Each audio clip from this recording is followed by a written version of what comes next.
కార్యాలయంలో ఆ పార్టీ నేత వాసిరెడ్డి పద్మ మీడియాతో మాట్లాడుతున్నారు. ఇప్పుడు లైవ్ చూద్దాం. మీద ప్రభుత్వం కదిలింది అనేటటువంటి ఒక నమ్మకం ముఖ్యమంత్రి అక్కడ కూర్చుని చేస్తే ప్రజలకు కలుగుతుంది. అదేవిధంగా అధికార యంత్రాంగాన్ని ఒక బెదిరింపు కానివ్వండి, లేకపోతే వాళ్ళు ఒక బాధ్యతగా పనిచేయడానికి కానివ్వండి, ఒక చురుకు పుట్టేటటువంటి పరిస్థితి ఉంటుంది. కానీ ఇంత దురదృష్టకరమైనటువంటి పరిస్థితి అంటే ఇవాళ అంత తీవ్రమైనటువంటి స్థాయిలో ఇవాళ మద్యము అనేటటువంటిది, మద్యం సిండికేట్లు అనేటటువంటిది రాష్ట్రంలో చర్చ జరుగుతున్నటువంటి పరిస్థితి. ఈ మద్యం సిండికేట్లలో ఈ రోజున రాష్ట్ర మంత్రుల దగ్గర నుంచి కాంగ్రెస్ తెలుగుదేశం పార్టీకి సంబంధించినటువంటి ఎమ్మెల్యేలు అధిక భాగం ఉన్నారు అనేటటువంటిది కూడా వాస్తవం. దాని మీద ఇచ్చినటువంటి ఏసీబీ నివేదికని తొక్కిపెట్టి ఆ ఏసీబీ నివేదికలో ఏముందో కూడా వెల్లడించకుండా ముఖ్యమంత్రి కేవలం రాజకీయ వ్యవహారాలని, లేకపోతే ఒక రాజకీయంగా ఒకరికి చెక్ పెట్టడానికో లేకపోతే బెదిరించడానికో, తన అదుపాజ్ఞల్లో రాజకీయ నాయకులు ఉండడానికో ఆయన ఉపయోగించుకున్నారు తప్ప మద్యం సిండికేట్ల మీద సీరియస్ గా ఒక చర్య తీసుకోవాలనేటటువంటి దృష్టితో ముఖ్యమంత్రి పరిగణించకపోవడం వల్లనే ఈ రోజున కనీసం ఏసీబీ నివేదిక వచ్చిన తర్వాత అయినా, మద్యం సిండికేట్లకు సంబంధించి కొన్ని వాస్తవాలు బయటకు వచ్చిన తర్వాత అయినా సరే ప్రభుత్వం కఠినంగా వ్యవహరించి ఉంటే, సిబిఐ ఎంక్వైరీకి ఆదేశించి ఒక 10 రోజుల క్రితం ఇటువంటి ఏదైనా ఒక కఠినమైనటువంటి చర్య తీసుకుని ఉంటే ఇవాళ కల్తీ సారాకి ఇంతమంది చనిపోయేటటువంటి పరిస్థితి వచ్చేది కాదు. కేవలం ప్రభుత్వం ఉద్దేశపూర్వకంగా మద్యం సిండికేట్ల పట్ల ఉదాసీనంగా వ్యవహరించడం పట్ల ఈ రకమైనటువంటి మరణాలు జరిగింది. ఈ కల్తీ సారా మరణాలు ఖచ్చితంగా గవర్నమెంట్ బాధ్యత వహించాల్సినటువంటి మరణాలు ఇవన్నీ కూడా. ఈ రోజున చంద్రబాబు నాయుడు గారు విజయవాడ పర్యటనకు వెళ్లి మద్యం మీద కారుస్తున్నటువంటి, మద్యం బాధితుల మీద కారుస్తున్న మొసలికం మీరు చూస్తూ ఉంటే ఒకసారి గతం గుర్తుకు రాకుండా మానటం లేదు. ఈ రోజున మద్యం వ్యాపారానికి ఒక గౌరవనీయమైనటువంటి స్థానం ఇచ్చింది చంద్రబాబు నాయుడు గారు. ఇంతకుముందు ప్రజాప్రతినిధులు కానివ్వండి, రాజకీయ నాయకులు కానివ్వండి, మద్యం వ్యాపారం చేయాలంటే అది ఒక పరువు తక్కువ విషయంగానో లేకపోతే ప్రజలు వేలెత్తి చూపుతారనేటటువంటి ఒక జంకు ఉండేది. కానీ మహానుభావుడు ఎన్టీ రామారావు గారు మద్యపాన నిషేధాన్ని పెడితే చంద్రబాబు నాయుడు గారు దాన్ని తూట్లు పొడిచి మద్యపాన నిషేధం అమలు చేయటం సాధ్యం కాదు అని దోబగుంట దగ్గర నుంచి రాష్ట్రమంతా కూడా మహిళలు కొంగు బిగించి ఉద్యమాలు చేస్తే మద్యపాన నిషేధాన్ని సాధించుకుంటే దాన్ని ఎత్తివేయించి ఊరూరా బెల్ట్ షాపులు రావడానికి అంకురార్పణ చేసినటువంటి చంద్రబాబు నాయుడు గారు ఈ రోజున మద్యం అమ్మకాల మీద మాట్లాడుతున్నారంటే చాలా ఆశ్చర్యం వేస్తోంది.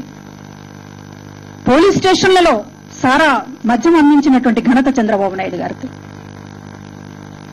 పోలీసుల్ని కాపలా పెట్టి బెల్ట్ షాపుల్ని బలవంతంగా తెరిపించి అందించినటువంటి ఘనత చంద్రబాబు నాయుడు గారికి. మేమందరం కూడా మద్య వ్యతిరేక ఉద్యమంలో పాల్గొన్నటువంటి వాళ్ళం. మాకు ఇప్పటికీ గుర్తుంది చంద్రబాబు నాయుడు గారు చేసినటువంటి ఘాతుకం. ఒక రాష్ట్రంలో ఉవ్వెత్తున జరిగినటువంటి మహిళా ఉద్యమానికి మొదట వెన్నుదన్నుగా నిలబడినటువంటి ఒక పత్రిక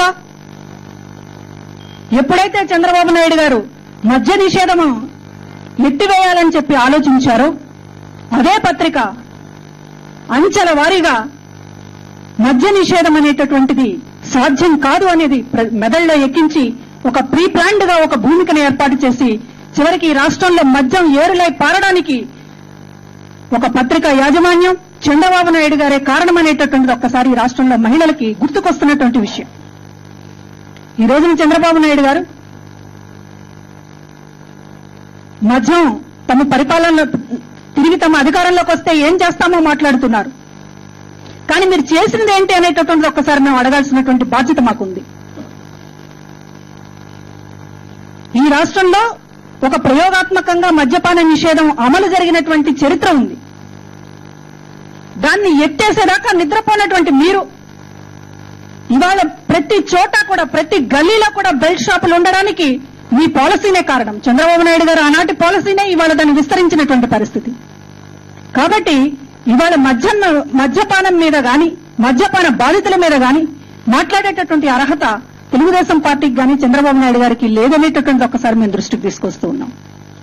ఈ రోజున జరుగుతున్నటువంటి ఇన్ని విషయాల్లో కూడా ఇప్పటికీ కూడా తెలుగుదేశం పార్టీ నాయకులు మద్యం సిండికేట్లలో ప్రధాన పాత్ర వహిస్తున్నటువంటి పరిస్థితి ఉన్నప్పటికీ కూడా ఇవాళ తామేది ఎరగనట్లు తమకేది తెలియదన్నట్లు ఒక గజనీలాగా చంద్రబాబు నాయుడు గారు తమ గతంలో ఏం చేశామనేటటువంటి పూర్తిగా మర్చిపోయి ఇవాళ ఒక మహాత్ముడిలాగా గాంధీ మహాత్ముడిలాగా మద్యపాన నిషేధం మీద మాట్లాడుతూ ఉంటే మద్యం వ్యాపారాల మీద మాట్లాడుతూ ఉంటే ఇవాళ చాలా బాధేస్తోంది. ఎవరికి చెప్పుకోవాలి ఇవాళ ప్రజలు?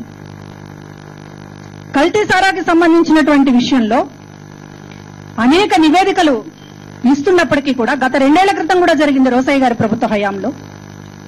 నివేదికలని బుట్టదాఖలు చేస్తున్నటువంటి పరిస్థితి ఉంది. దాని సూచనలను ఒక్కటి కూడా ఇంతవరకు ఇంప్లిమెంట్ చేసినటువంటి పాపాన పోలేదు.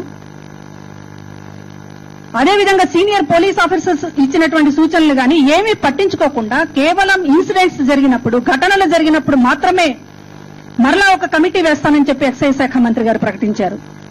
కమిటీలు ఎన్ని కమిటీలు వేస్తూ పోతారు మీరు? కమిటీలు వేయడానికైనా మీరు ఉన్నది అని చెప్పి ఒకసారి అడుగుతున్నాం.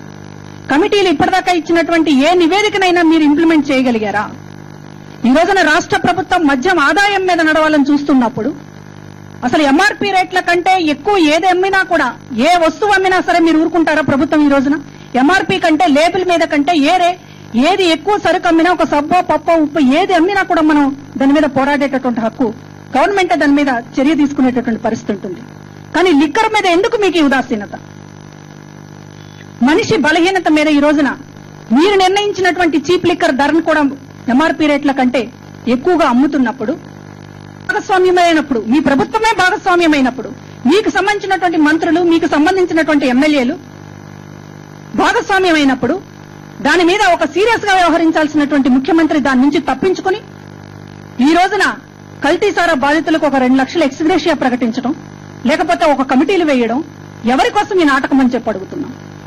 ముందుగా మీరు మద్యం సిండికేట్లకు సంబంధించినటువంటి విషయాన్ని తేల్చండి. ఈ రోజున రాష్ట్ర ప్రభుత్వ విధానం ఏంటో చెప్పండి. మద్యం మీద, మద్యానికి సంబంధించినటువంటి ఎంఆర్పీ రేట్లకు ఎక్కువ అమ్ముకున్నా మీకు పర్వాలేదు, ప్రభుత్వ ఆదాయమే మాకు ముఖ్యమంటే అది నిస్సిగ్గుగా ఒప్పుకోండి.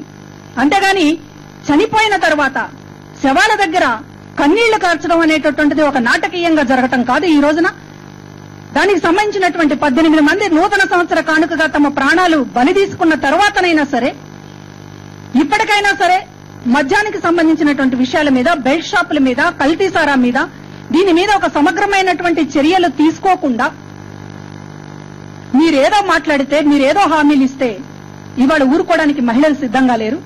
ఈ సందర్భంగా చాలా చోట్ల కూడా మహిళలు ఆగ్రహాలు వ్యక్తం చేస్తున్నారనేటటువంటి తెలుస్తా ఉంది. కొన్ని జిల్లాల్లో